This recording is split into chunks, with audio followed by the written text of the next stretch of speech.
Diary पे मत की बात कि आपको लिखकर जवाब याद करके आपने देखा है कि आपने कितने जवाब याद किए और कितने जवाब आपके तैयार हैं, कितना आप लिख सकते हैं। 3 घंटे के पर्चे, 2.5 घंटे के पर्चे में 80 मार्क्स में आप कितना काम कर सकते हैं, या 2 घंटे के पर्चे में 40 मार्क्स में आप कितना लिख सकते हैं, ये बहुत जरूरी है। मराठी लिखने में आपकी फ्लुएंसी कितनी है, उर्दू लिखने में फ्लुएंसी कितनी है, अंग्रेजी लिखने में फ्लुएंसी कितनी है,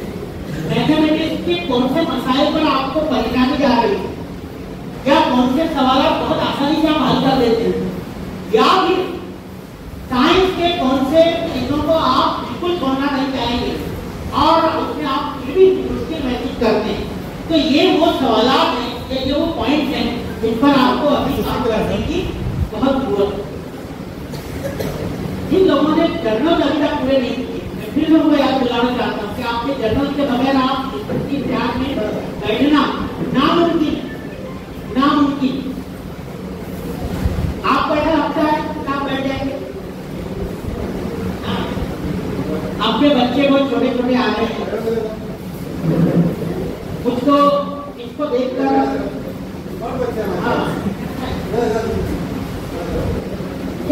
ज्यादातर ये मैं क्यों नहीं बता रहा हूँ, ये बच्चे 10वीं क्लास में, तो लगता नहीं ये बच्चे जो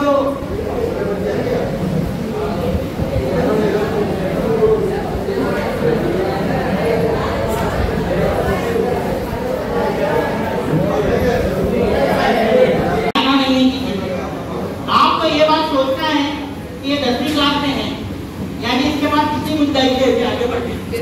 दोनों तरीके से, इल्म में भी, तालीम में भी और साथ ही साथ हेल्थ में भी। तो इसलिए इसके लिए टेंशन नहीं है। हाँ, अब जो भी है अब वो तो टीचर ही बता सकते हैं, लेकिन मेरा ये कहना है कि ये सारे मामला जो है, ये जिसको अपना बचपन क्यों याद आया, मैं 10वीं क्लास में ऐसे ही, हाँ बिल्कुल सब पढ़ता था। सर के साथ कौन बनना चाहेगा? तो